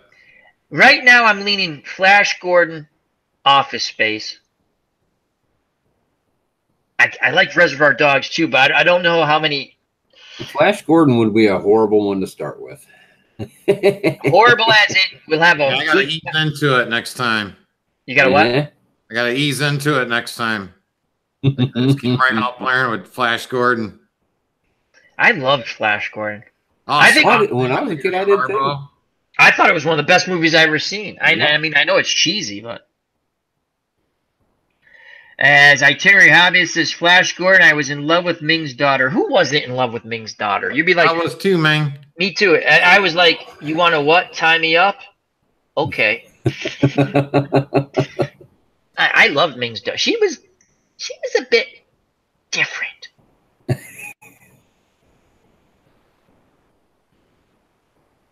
As LMR says, hi, Al. Hello. Swamp Thing, Adrian Bombor. Why do I remember movies by women? Something's wrong. Yeah, remember she was in Creep Show, too? Remember that one? Was Creep Show the one where she got killed by the monster in the box? Yeah, the crate. Yeah. Oh, my God. That was so... Was that the same? Creep Show was like 3 stories that sort of intertwined. Like 4 of them, I think. Was Creep Show the one where they buried Ted Danson? Yeah. And you could hold your breath. Yeah. And then they had Stephen King played the weed. It was like Jody Verrill. Remember he touched the comet and he turned into the weed. Yeah. And then that was nuts. That show. Did you ever see Stephen King did another one? I don't know if the whole thing was Creep called Show Part 2. No, but I don't think it was. I don't know if the whole thing was called Cat's Eyes. It like 3 stories. Oh, Cat's Eye. Yep. What was it great. called? And it revolved around the cat, the stray cat. And do you remember the guy? He wanted to quit smoking. Yeah. Was Smokers Incorporated. Was that Christopher Walken? That was James Woods. That's what was James Woods. Sorry. And so they go, and the guy says, you're going to quit smoking. So he goes to this company, and they go, we guarantee that you quit smoking. And Alan King is the guy, like the head of the company. They're mobsters, right? And they go, we guarantee you'll quit smoking. And they go, well, what if I go back? He goes, sir, we guarantee that you quit smoking. Do you value your family? And he thinks they're joking, right? They're not. So he goes, let me just explain this to you. You're going to quit smoking because we said you're going to quit smoking. You paid us to quit smoking. And we have results. We're results-oriented people. I'm paraphrasing this. And and again, James Woods thinks he's joking until you realize they're not joking. There's a great scene at the end where the guy, where was it, Dog? Like he snuck in the closet. He was going to sneak a cigarette, and he sees like, oh my God, they were here. They take his wife, right? They put her in an electrical shock room, and they go, now, you made us do this because you won't quit smoking. And they're playing like this really, that was a good 60s song. And they turn the thing on, and she goes, now we're going to make her dance. We're going to make her dance. And it's like, Was it Palisades Park? Or yes, something like that? Something like that. And like they put her in an electrical, and she's like, I gotta look that up now. She's bouncing up, and he's like, and Alan, and they're going, do you understand when we say you're going to quit smoking?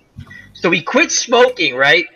And he becomes friendly with the guy. And the last scene, and the reason the cat's brought up, they actually threw the cat in the room to show, because they warned him. They had the cat. Alan King's petting the cat, and he puts it, it's kind of cruel. He puts it in an electrical shock room to show, he goes, this is what we're going to do to your wife if you don't quit smoking. We keep telling you got to quit smoking. The cat runs away, and then they bring the wife, blah, blah, blah. And at the end, they're with their neighbors or something. And they go, yeah, we gone to them too. And my husband, he lost 20 pounds. And you look at his wife, they cut her. She had no pinky. Yeah, they're all like, yeah, the Smokers Anonymous. Yeah. Yeah. She had no pinky. Or she had finger. Yeah, they cut her finger off. I was like, yeah, you might not want to go to those guys. You might not want to. They're pretty stringent. And then that was a good one, Cat's Eyes. Anyone see that? Cat's Eyes? LMR. Smart Cat. That's right. LMR has also got Fifth Element up there. That was a good one. Well, I love that one too. I love Fifth Element. Who's in Fifth Element? Bruce Willis, Milo Jovovich. I don't remember that. I'll tell you why you don't comedian's remember named that. Chris. Why? It came out in May of 1999. They said it was going to be this year's Star Wars. Oh. And it came out like a month before Star Wars. That was a bad move. Either you caught it and you loved it, or you didn't. Glenn Ross, Itinerary Hobbyist. That coffee down. That's for, what was the term? That's for closers or something like that. People who close deals, right? That was Alan Baldwick, right? Yeah. That was Glenn Ross. Jack Lemmon, Al Pacino. Oh yeah, Jack. Yeah. That was a good movie. Kevin Spacey's in it. Yeah. Closers. Yeah, that's a good man. Itinerary Hobbyist is really. Those are really good movies. Mm-hmm. I haven't seen that in years.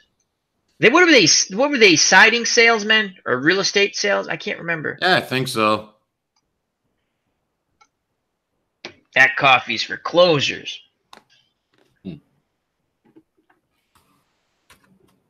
No, selling waste of space. Spies Like Us. I love that movie. That's funny too. Alan Shaw says True Grit, the original with John Wayne. Yes. Anything by John Wayne, I love. My favorite John Wayne movie. I like them all, except one. I can't watch movies he dies in. It's John Wayne. I don't want to see him die, and I've seen them. I just don't watch them again. The Searchers. Yep. That is one of his darkest roles. Yeah. I'm not going to give it away, but you don't, like the first time you see it, like when I saw it, I was like, I wonder if he's going to do what he says he's going to do when he finds his niece. Mm-hmm. That was, the more I own that one, and the more I watch that, this is cool. I can talk about the Searchers. You remember his brother? Do you think, because I mentioned this with my brother-in-law, he's a big movie guy, and if you watch that scene when he comes back to the brother's house and he's been gone a long, like a while, right? He comes back from the Civil War and he robbed banks, quote unquote. Do you see the way the brother's wife looks at him? Like she holds the coat. I picked up on it like a little while back when I watched, and I stopped and I watched it again. I said maybe she was in love with him, right? But he knew he wouldn't have been good for her, so he left and let the brother marry. I don't know. It's a great movie. I love The Searchers. I have to watch it again. It's been a long time. Great movie. Has anyone seen, and this is a Kurt Russell movie, and it actually went straight to DVD, but it's really good. A couple of years ago, Stone Bone Tomahawk or something like that. Bone Tomahawk? Yeah, it's like a horror Western movie with cannibal Indians. I started watching it, but I was late at night and I fell asleep. That was pretty rough. I liked it though. But yeah, Searchers. What's your favorite John Wayne movie, Chris? Or one of them? I loved Rooster Cogburn. That was the second one after the same character, but that was after True Grit with Katharine Hepburn. Yes, with Katharine Hepburn. Yep. And that was good. I like The Searchers.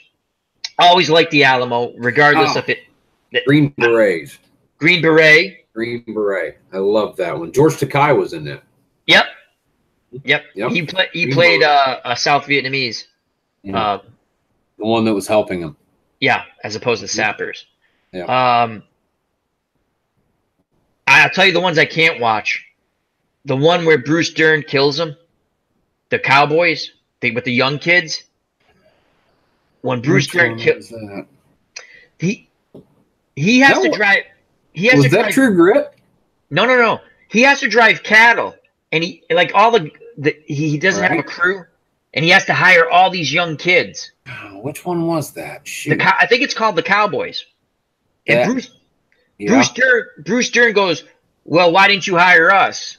He goes, I'm not going to hire you guys. You're going to try to rustle my crap. And he smacks the crap out of Bruce Dern. He beats the shit out of him. In a fair fight. Yeah. And then Bruce Dern pulls a gun and shoots him, and the kids go and they get revenge. That was the best part. Yep. But that was love John Wayne movies.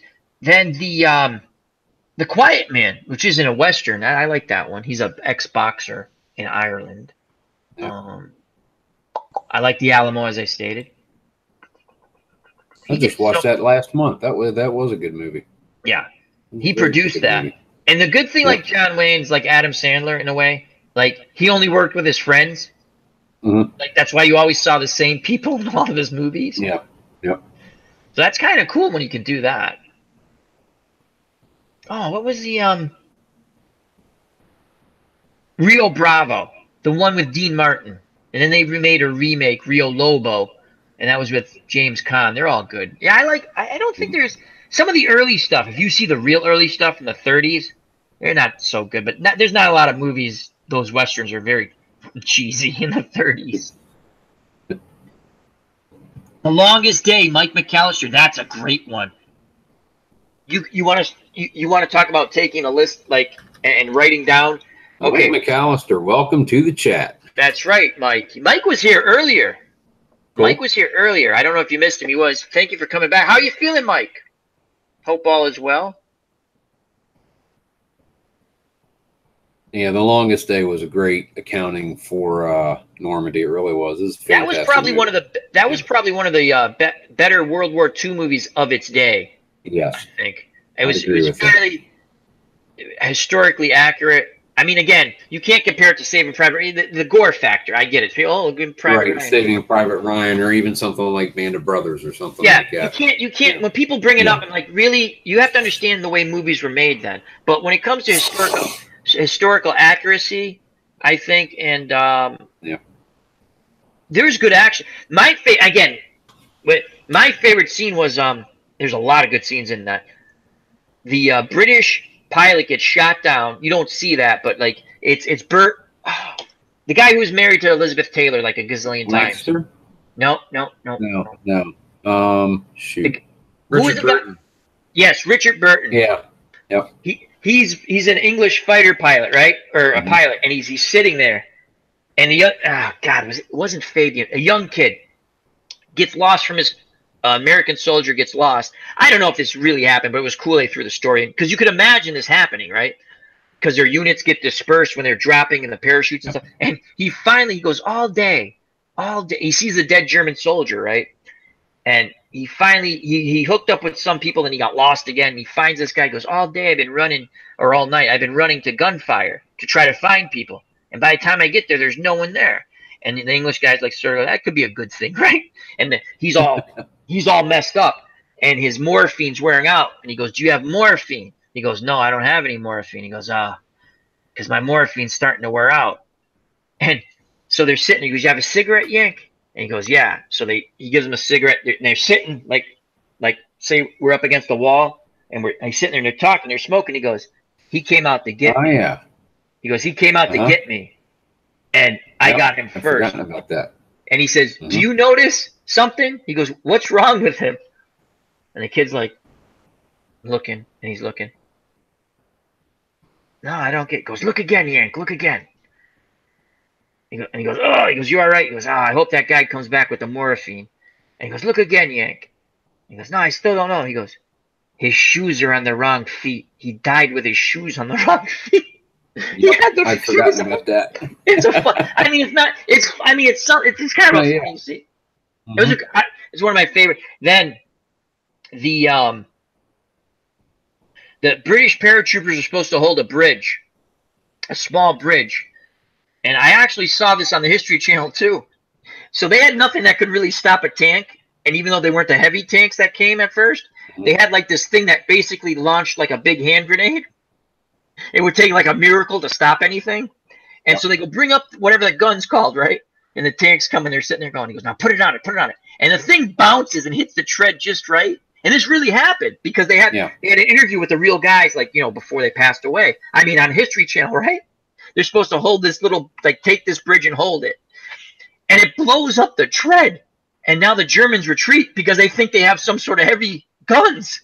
And the guy looks at him and goes, that's, you know, they go, oh my God, I can't believe they just lucked out. He goes, and the guy's going, you couldn't stop. Those things were horrible. They go, they bounce off the front of tanks. And they're like, he goes, it bounced and it hit the tread and it stuck in him. Boom. And the tread blew off.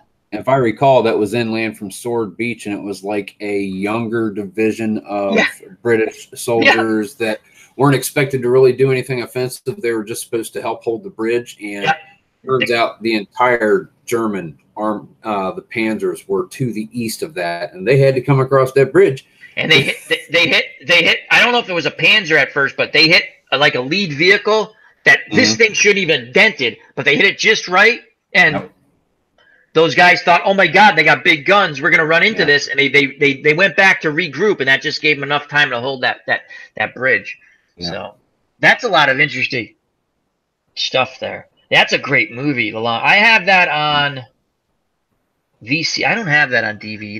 That's one of it. 12 O'Clock High is a great war movie. That was the plane, the fighter pilot. Was that Gary? Not Gary Cooper. Gregory Peck. I think that was Gregory Peck. 12 O'Clock High, I think. You want to talk about a cult movie? There's a movie called 3 O'Clock High years ago. And it was about a fight. These two kids are going to have a fight, the big bully and the weak kid at the end of the day at 3 o'clock. And it was just really like this teenage comedy that never took off. But it's a good movie. I remember watching that, 3 O'Clock High. And do you remember the Wonder Years? Because it's only like okay. Do you remember the very first Wonder Years? Winnie, they show her brother before he goes to Vietnam and dies. That's the kid who played the bully. Okay. I don't know his name, but it was a kind of interesting, fun movie. I can't remember. Yeah. The original Grognard says the bridge was called Pegasus Bridge. Thank you. Did I get that story fairly correct, original Grognard? I think I did. But him and Itinerary Hobbyists are really two good military channels. IDJ also. Yeah. Yeah. But that was, I wish I could remember. It was a real, you know what that gun remind, the one that shoots like that, a glorified hand grenade? You ever had like the silicon gun? That's what that always reminded me of. Like if you're putting like cocking with a silicon gun, or that's what I call it. You know, you pull a thing back. Obviously, a bigger version of it. It basically was like a cocking gun. Yeah, it was basically a big version of a cocking gun that literally catapulted. It just basically you shot the thing out at it. So it was like spring loaded or something. Yeah. Ah, wow. I didn't know that. That's what it reminded me of. I'm not saying that's the way, but that's what it, because it just was this awful looking piece of equipment to me. Moni G says bridge over River Kwai.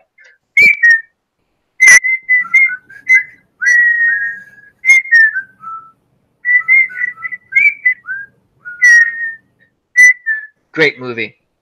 Bridge over River Kwai. Yes, he went cuckoo in that movie. Guinness. Yes, he kind of did. William Holden. Yep. Hmm.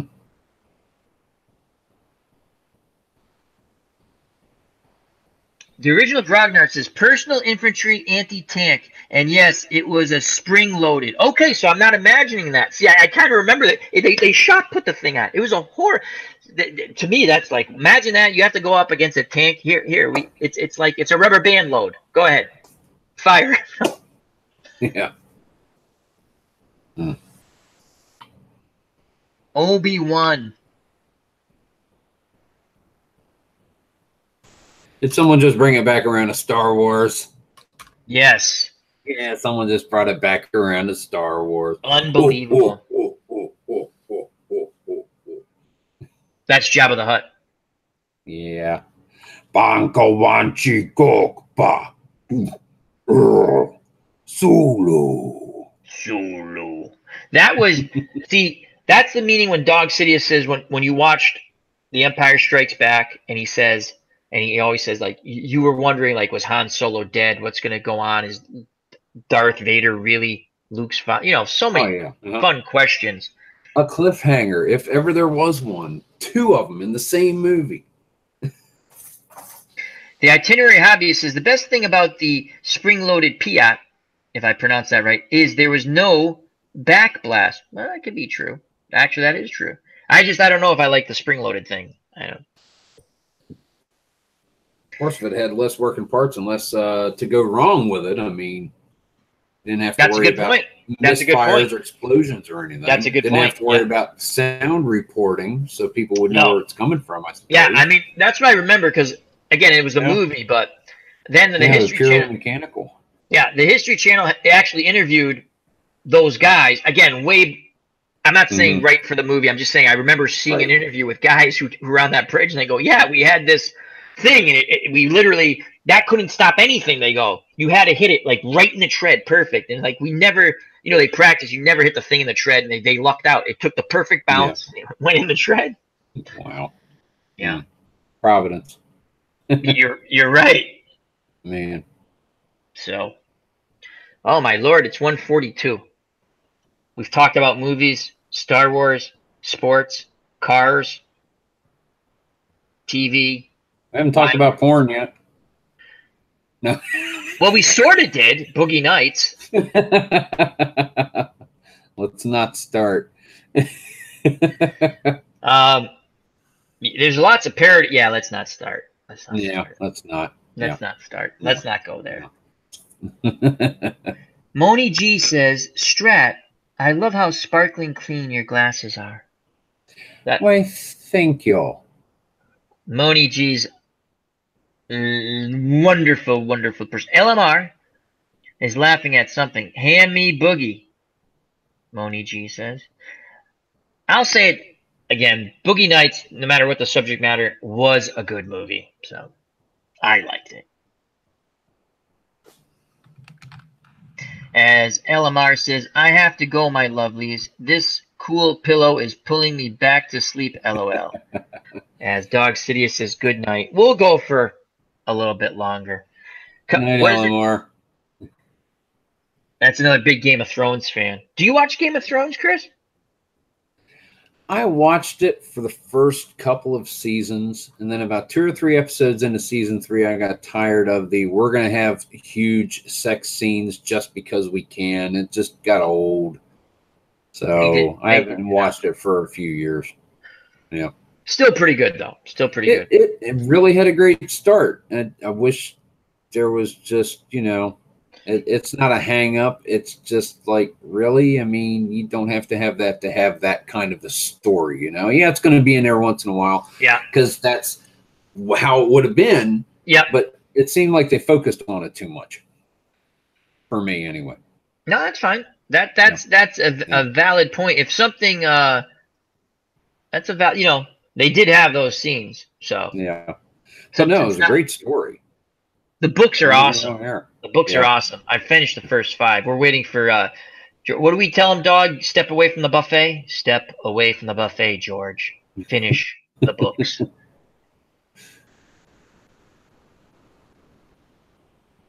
As Itinerary Hobbyist, and this is true. Itinerary Hobbyist is the sex scenes from Game of Thrones actually backed off through the later seasons. Yeah, they did back away from them. They're not as I mean, you don't get them as much. So. Maybe I'll try to get back into it again. Ben Hogan. Ben Hogan. They get away from that in that season. Season 3 and 4 are the best seasons. Okay. I might try to get back into it then. Yep. So, that's like. Did you ever see? HBO had a Western. Oh crap! I can't think of it. Dogwood, something like that. I can't remember. But my dad loves Westerns. And every other word was an F-bomb. I mean, I could care less, but. Westwood? I think it was Westwood. I think. Westwood? It was a. Dawg, do you remember the Western that was on HBO? Deadwood, I think. Deadwood. Thank you. Westwood. So, Deadwood, as everyone's yelling, Deadwood in the chat. One of my favorite HBO or shows on HBO only lasted 2 seasons. It was Rome.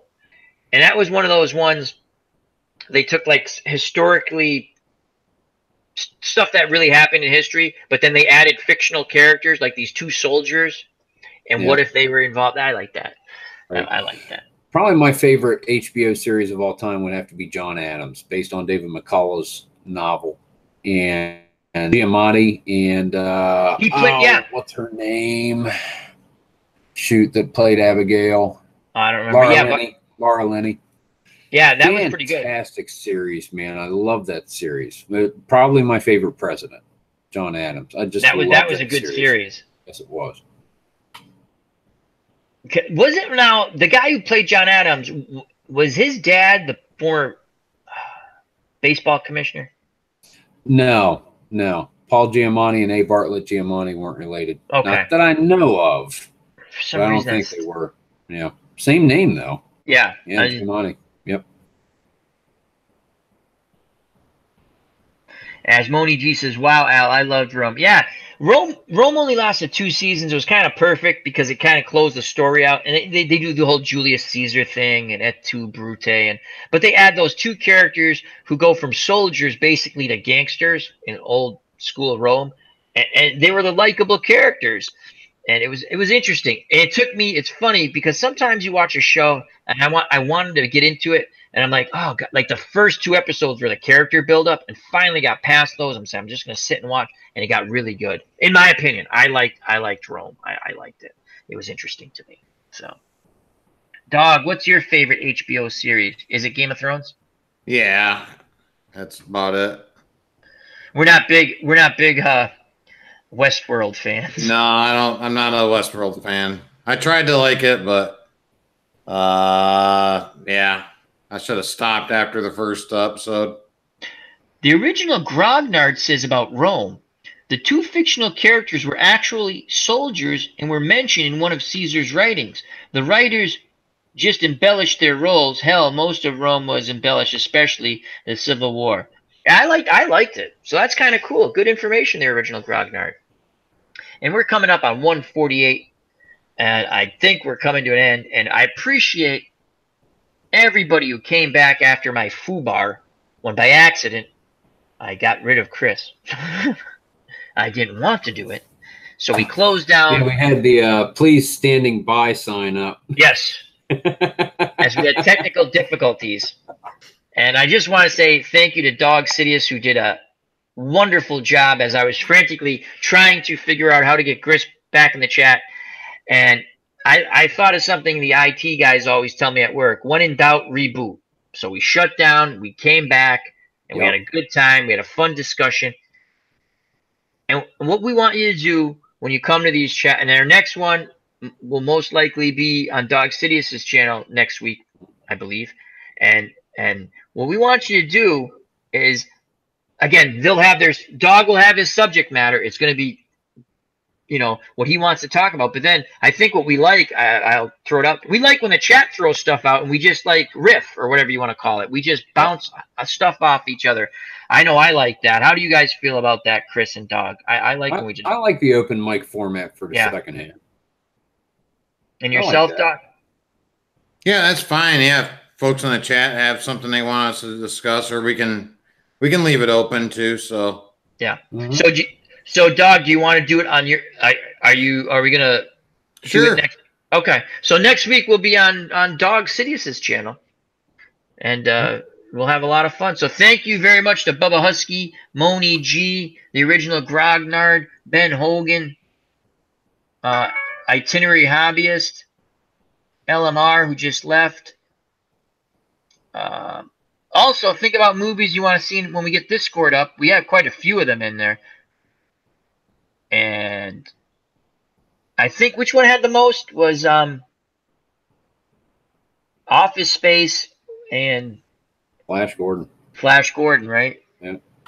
Nice to meet you too, Moni. Just reading in the chat. Alan Shaw, thank you. I'm just scrolling up. Mike McAllister, always good to see you. Hope you're feeling better, buddy. Clinton Parks, Herb Pilgrim. Hope you guys are feeling better. And I think we got we had a lot. The Cubs, the Bears, thank you. Kenny was in here. Everybody was in here. Yeah, and I can't remember who was in here originally. Maybe did not come back after I foobarred the first one. Yeah. So thank you to everyone. If I missed you, I have Ken Castro. You're right, Kenny. Kenny Castro is here. He had the card question. So I got this ID gesture, Phanomatic. Thank you. We had a good Jake Cruz. I missed Jake. Thank you very much, Jake. And I think it won't go up any farther. So thank you very much. We had a fun time. Thank you to Dawg Sidious, and thank you to Chris from Stratomac Delaware. Remember to check out Stratomac Delaware's channel. And please, if you have not subscribed to it, check it out. It's card and dice sports. It's fun. If you watch one of his, it's fun. Especially when he goes live.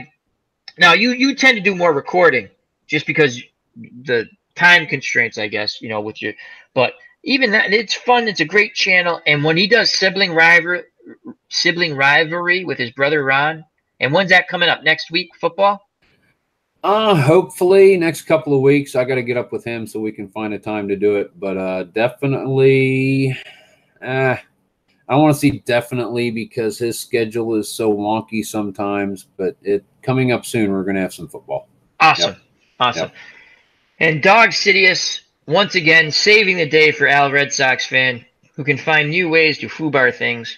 Dawg Sidious, thumbs up, tip of the cap, bravo to Dawg Sidious and Chris from Stratomac Delaware. Dawg, the final word is yours, my good friend. All right. Well, yeah, thanks for having me again, Al, and thanks for coming out again, folks. So I had a great time tonight. It was nice to hear from Strat there and all the great impressions and stuff. So I hope you folks had fun. So you can probably look for us next week on my channel. More than likely Saturday. I'll figure something out with the time, and more than likely we'll kind of do something like this. We'll open forum or maybe we'll have some sort of a topic. Maybe some news will come up. So But it was a pleasure to be here, and it's always great to be around you folks. So thanks for having me, and you folks have a great night until our next meeting. And we won't sing. I was gonna sing, but we won't. Why not? All right, you want to sing? What are we gonna sing? Till we meet again. So hold on, I gotta get the lyrics because I forget. Dawg has them down. Oh God, that's me. Hold on. Let me go into Google Chrome. If you type in the Happy Trails, so it's Happy Trails. Oh, okay. So type in Happy Trails, Happy Trail Oh, lyrics. I got that. Okay. I got so that. we go from let me get this back up here. Go that way. So this is the way we end our show. We do Happy Trails. And we're gonna start out with or we just do like the first. Dawg has it down good. Dawg sings it beautifully. So here we go. Some trails are happy ones, other ones are blue. It's the way you ride the trail that counts. Here's a happy one for you. Happy trails to you until we meet again. Happy trails to you. Keep smiling till then. Who cares about the clouds when we're together? Just sing a song and bring the sunny sunny weather. Happy trails to you till we meet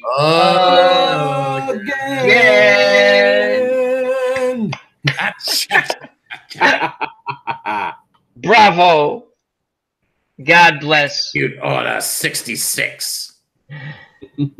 Thank you, everyone. Remember, next week on Dawg Sidious' channel, and check out, if you haven't subscribed to Dawg or Strat, Delaware, please do. Thank you very much. Health and happiness. Till next time, take care. Bye-bye. God bless, and peace.